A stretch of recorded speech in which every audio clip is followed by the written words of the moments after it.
Kekuatan yang kedua dari Yaman. Kata Nabi tidak mengisyaratkan juga untuk mengikuti. Tetapi Nabi tidak mencela Yaman. Karena kota yang paling, negara yang paling mendapatkan doa oleh Nabi itu Yaman. Yaman. Sampai Nabi bilang dalam hadisnya begini, dalam satu hadis itu begini. Anal Yamani. Kata Nabi, Anal Yamani. Saya itu, apakah Nabi mengartikan dalam artian aku ini orang Yaman? Apakah Nabi mengartikan aku bersama orang-orang Yaman? Dan ini diperdebatkan oleh ulama hadis. Benar nggak Nabi orang Yaman itu? Kalau Nabi orang Yaman kok silsilahnya berbeda? Tapi yang bicara itu Nabi, bukan orang lain. Nah, maka dipahami oleh para ulama. Dalam hadisnya Anal Yamani, itu dikatakan oleh para ulama, sebagian mengatakan bahwa Nabi bersama orang-orang Yaman. Atau makna yang selanjutnya, yang ketiga, akan banyak keturunan-keturunan Nabi yang ada di Yaman. Dan itu terbukti, Pak. Bapak Ibu sampai ke Yaman itu, memang negara kecil, tidak memiliki kekuatan yang seperti Turki, tidak memiliki kekuatan seperti yang lain. Tapi coba lihat keberpihakan Yaman dari dulu sampai sekarang. Apa keberpihakannya? Enggak pernah namanya keluar daripada untuk tidak berperang dengan Islam.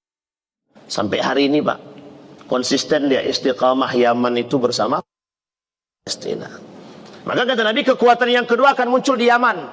Di Yaman. Tapi Nabi tidak menganjurkan ke sana. Kenapa? Karena di Yaman itu tidak memiliki kekuatan yang baik. Hanya saja keberpihakan Yaman tetap tak akan pernah berpaling. Negara yang didoakan oleh Nabi. Kata Nabi, ya Allah berikan keberkahan pada negeri Yaman. Ditanya pada para sahabat, bagaimana dengan Najd? Nabi kemudian berkata, keberkahanlah kepada negeri Yaman. Sahabat tanya lagi, bagaimana dengan Najd? Nabi bilang lagi, keberkahan bagi negeri Yaman. Terus sahabat bertanya lagi, bagaimana dengan Najd? Kata Nabi, Najd itu tempat keluarnya tanduk setan, katanya. Nabi bilang langsung. Ulama berbeda pendapat tentang makna tanduk setan itu dan Najd itu sendiri. Ada kalimatnya, tanduk setan itu yang diperdebatkan. Yang kedua, Najdnya. Kata para ulama itu Timur Tengah. Daerah Timur Tengah. Itu menjadi poin penting, Pak. Timur Tengah itu yang mana lagi? Yang mana lagi Timur Tengah tersebut? Jadi intinya, kalau dari hadis-hadis akhir zaman itu, Pak, kita bisa sorotin. Yang bisa kita soroti, banyak hadis yang mengarah kepada Timur Tengah itu akan munculnya kesesatan, kemungkaran, kehancuran. Itu akan muncul dari sisi itu.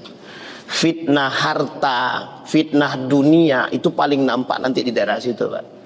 Makanya hancur yang pertama nanti dalam ketika terjadi gempa, kehancuran batu berterbangan. Itu jangan salah, Pak. Mekah itu tempat pertama yang hancur itu. Jangan salah kita.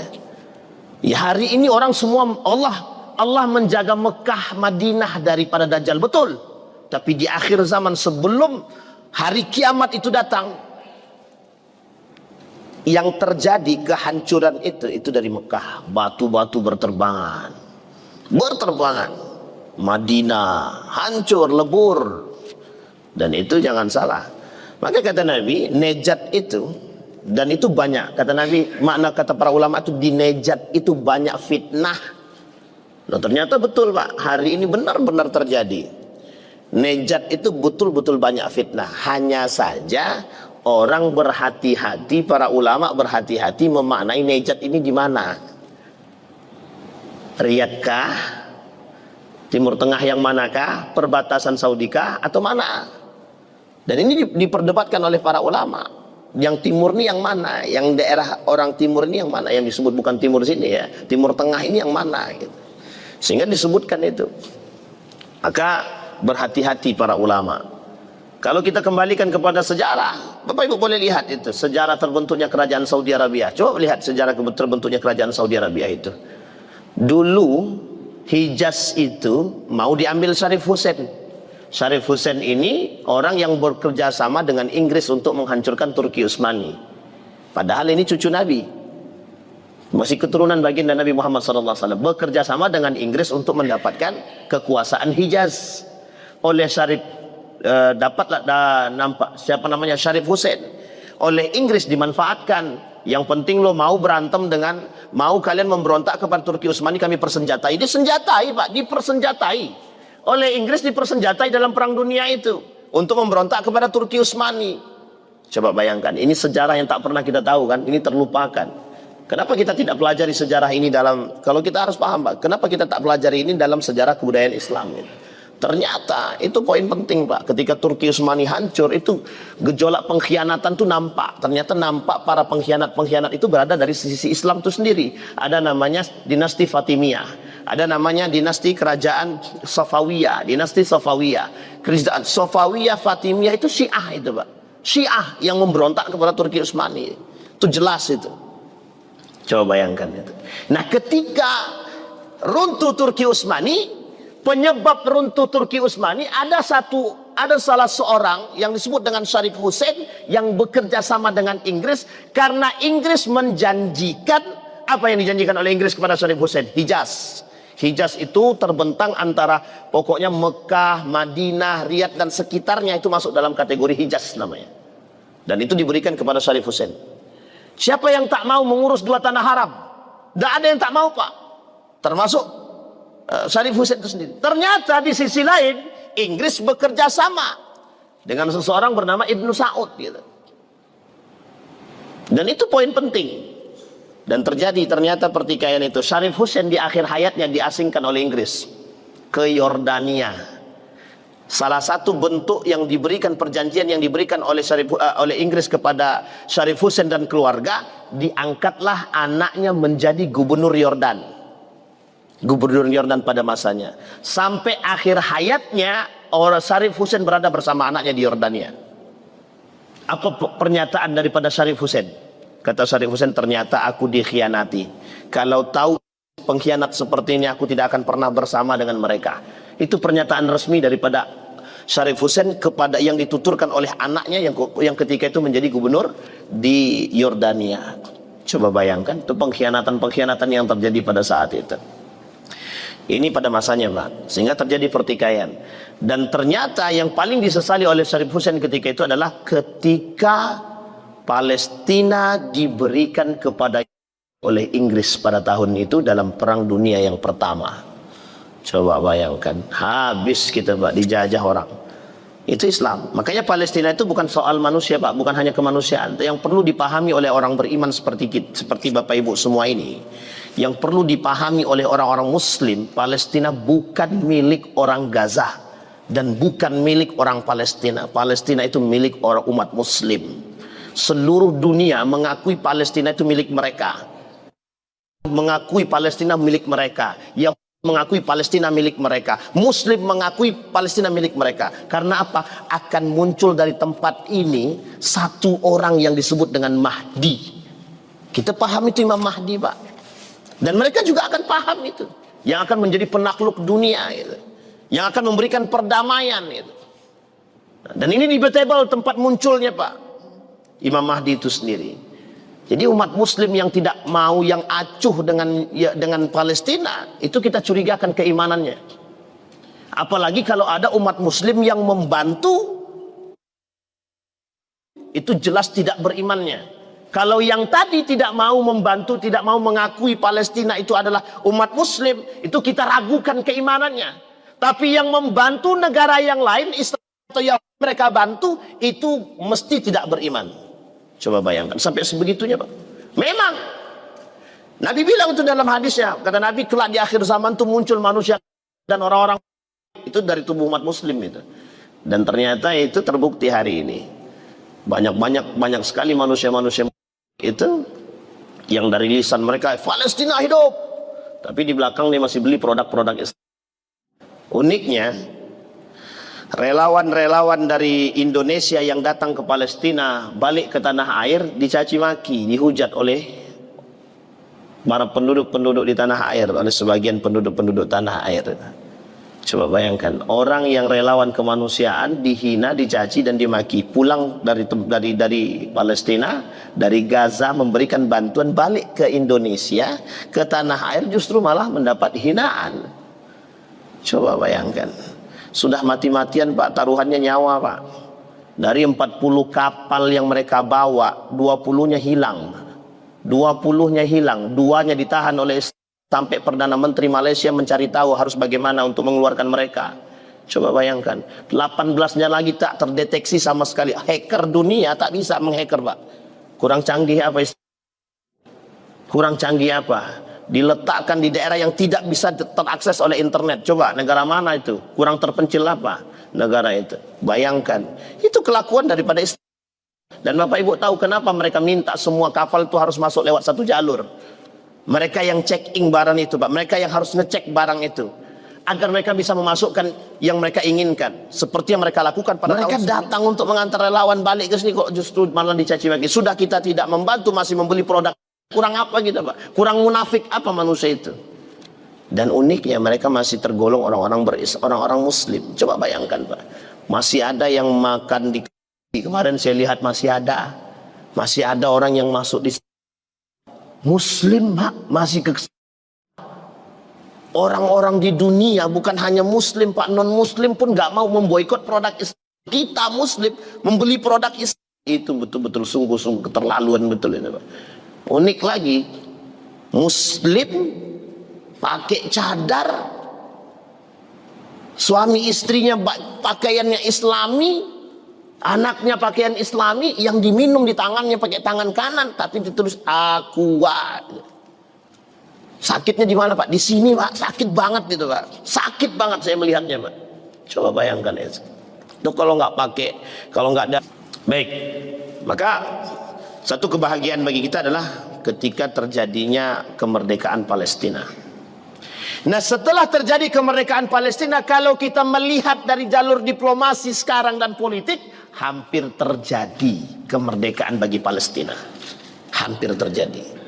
Yang kedua, ketika terjadi kemerdekaan Palestina, muncul wa khurabul Madinah, wa khurabul Yasrib. Akan terjadi kehancuran bagi Madinah, Yasrib. Sekarang kita lihat kehancuran yang dimaksud apa. Satu-satu, Pak, disisipin. Dulu Turki Utsmani itu sangat garang, Pak.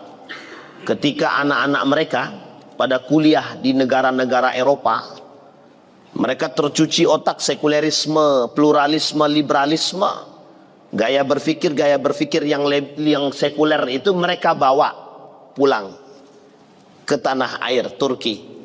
Apa yang terjadi? Pemberontakan besar-besaran yang mereka lakukan untuk menggeser nilai-nilai agama ke nilai-nilai sekuler. Itu terjadi, Pak. Terjadi. Inilah salah satu cara yang akan mereka lakukan untuk menggeser nilai-nilai agama yang ada di Yasrib. Dengan cara begitu. Jadi kehancurannya bagaimana? Dengan model nilai-nilai. Menggeser nilai-nilai. Sama, Pak, di negara kita juga begitu. Dulu negara kita nih, kalau kita lihat itu, sejarah kita kembalikan, Pak. Pakaian ibu-ibu itu rapi, pakaian muslimah. Pakaian Melayu namanya. Sampai semua pakaian itu ke bawah pantat. Geser sedikit nilai-nilainya, Pak. Cara menghancurkannya begitu, budaya. Hancurin sedikit-sedikit, geser sedikit-sedikit. Sekarang jangankan pantat, paha pun bisa dibuka ya. Itu gaya-gaya cara begitu. Dan itu terjadi, Pak, sekarang. Mulai terjadi. Di negara-negara Arab itu mulai terjadi. Bapak Ibu kalau mau lihat seperti ini faktanya, bolehlah datanglah ke Riyadh. Coba tengok di Riyadh itu. Masya Allah. Pergeseran nilai-nilai itu sedikit demi sedikit itu. Ngeri, Pak, ngeri banget. Nah, awal mula kehancuran itu dari situ. Awal mula kehancuran itu situ. Nilai Islam itu bergeser sedikit demi sedikit. Maka disebut itu kehancurannya di situ. Nilai Islam tidak lagi dipegang, agama tidak lagi menjadi sandaran, ekonomi dunia atau duit, materi itu menjadi poin penting. Hari ini begitu semua. Makanya kenapa mohon maaf negara-negara Islam itu tidak bersuara, karena ekonominya dipegang oleh siapa dan siapa kawan-kawannya. Itu dia. Dubai, Qatar, Bahrain, Oman, Uni Emirat Arab, apa kurang kayanya, Pak? Kalau mereka bersatu saja, kumpulkan dana triliunan, bisa nggak? Bisa banget, Pak, bisa banget. Dikumpulkan, dapat aja 2 triliun, bagikan ke, mereka berikan kepada Gaza, Palestina, selesai nggak? Selesai, Pak. Tapi sampai nggak tuh? Sampai sekarang nggak sampai-sampai, Pak. Donasi paling banyak yang diberikan kepada Palestina itu datang dari Indonesia. Tidak boleh tidak bisa tidak diakui itu Pak. Donasi terbanyak itu datang dari Indonesia. Relawan terbanyak itu datang dari Indonesia. Coba bayangkan. Harusnya negara-negara kaya itu kalau mereka mau kumpulkan itu sama-sama Muslim tuh dikumpulkan 1 triliun aja, nggak usah 1 triliun, 500 miliar dari Qatar, 500 miliar dari Uni Emirat Arab misalkan, 500 miliar dari, terkumpul berapa triliun Pak? Kalau 4 negara aja 500 miliar itu berapa? Udah 2 triliun. 2 triliun itu diberikan kepada, selesai Pak. Jangankan rumah sakit, lebih daripada itu bisa mereka bangun. Masalahnya kenapa tidak bisa? Ada perjanjian kah? Ada. Itu yang disebut dengan ketakutan negara-negara Islam itu. Tidak sesimpel itu Pak Ustadz. Memang karena tidak sesimpel itu kita mencari kalau bisa disimpelkan. Cuma keberanian yang tidak ada gitu. Yang belum ada, bukan tidak ada, keberanian yang belum ada. Makanya Yaman Pak, kalau membantu negara Yaman, jangankan membantu negara lain Pak. Sementara listrik yang mati di Yaman aja sampai sekarang nggak hidup-hidup. Mereka nggak bisa membantu secara ekonomi, tapi mereka bisa membantu secara keberpihakan mereka. Baik, itu poin penting. Maka Bapak Ibu, kehancuran negara-negara Arab itu termasuk itu sebagai poin atau landasan kehancuran umat Muslim, menunjukkan kepada kita betapa kecintaan terhadap dunia itu menggeser nilai. Kecintaan terhadap dunia mampu menggeser nilai-nilai. Itu yang terjadi. Nah, salah satu penyebab kehancuran daripada Yathrib itu adalah tergesernya nilai-nilai. Dan saya tak katakan secara frontal di hadapan kita semua, tapi itu yang terjadi. Pergeseran nilai-nilai agama sedikit demi sedikit akan hilang. Dan itulah yang kemudian yang menyebabkan hancurnya agama itu sendiri. Baik, lanjut Pak. Yang kemudian setelah terjadi daripada kehancuran Yathrib yang ditakuti oleh umat Muslim, kemudian muncul yang disebut dengan malhamah wa khurujul malhamah, perang malhamah. Perang malhamah ini Bapak Ibu sekalian yang berbahagia, perang yang memang terjadi antara umat Muslim yang besar, malhamatul kubra. Sebelum malhamatul kubra ada perang-perang malhamah yang lain. Nanti dimulai daripada Syria atau Suriah ketika melawan daripada yang terjadi di Romawi. Jadi kerajaan Suriah berhadapan dengan Romawi, kemudian nanti umat Muslim berhadapan dengan malhamatul kubra. Malhamatul kubranya adalah dengan Muslim. Kemarin video Ustadz Zulkifli Muhammad Ali sampai ke tempat tersebut, dan beliau katakan ketika beliau berada di sana, kelak disinilah tempatnya umat Muslim akan bertikai dan berperang dengan gitu. Jadi Bapak Ibu, yang namanya negara Yahudi itu bakal terbentuk. Kenapa? Karena kita akan berlawanan dengan mereka.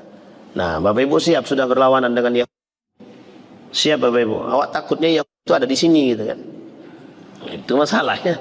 Pengkhianat itu maksudnya garis baru. Yang kita takutkan itu yang kita khawatirkan. Maka Bapak Ibu, salah satu cara yang harus kita lakukan hari ini itu menyatukan, mempersatukan. Ini kita nih dalam masjid aja kita bertikai ini. Kau bukan orang Muhammadiyah, kau orang NU, masjid kau sana ya. Coba bayangkan, hanya begitu aja kita berkelahi Pak. Padahal masjid rumah Allah bukan rumah dia. Memang duit dari dia. Gitu. Duit dari dia kan namanya masjid tetap rumah Allah. Tidak ada masjid rumahnya kita gitu loh. Masjid rumahnya Ridwan, berarti yang boleh masuk cuma Ridwan, yang lain tidak boleh masuk. Itu bahasa kita sekarang. Maka umat Muslim itu terpecah belah tuh karena hal-hal tersebut itu aja. Sederhana Pak, mohon maaf. Kalau kita lihat sekarang nih kondisi umat Muslim sekarang nih, kadang-kadang saya ketawa Pak. Kok lucu ya umat Muslim sekarang nih, disuguhin duit, ambil yang diinjak kawan sendiri gitu. Itu bahasa sederhana saya. Jadi kadang-kadang saya suka ketawa sendiri. Lah kok bahagia hati umat Muslim yang lain ketika ada kawan sendiri yang diinjak gitu kan. Tapi kita kan nggak sadar, kita nggak pernah berpikir sampai sebegitunya gitu. Yang keempat Bapak Ibu, Fathul Konstantiniyah. Fathul Konstantiniyah nih Bapak Ibu, satu simbol kita adalah Konstantinopel ini Bapak Ibu, salah satu tempat yang kelak melahirkan kekuatan besar. Bapak Ibu mau tahu, militer Turki ini termasuk salah satu militer yang paling ditakuti di dunia. yang paling ditakuti oleh dunia di dunia ini, termasuk oleh itu adalah Turki. Militernya Turki itu paling ditakuti. Jadi orang kalau latihan, negara-negara asing itu Pak, kalau latihan itu ke Turki Pak. Latihan-latihan militer itu ke Turki. Coba bayangkan itu. Dan itu terbaik di dunia. Jangan salah. Dan Turki keberpihakannya kepada Palestina jelas. Termasuk negara yang masih sungkan terhadap Turki. Makanya Amerika untuk mendekati Turki agak goyang-goyang sedikit. Agak takut Pak.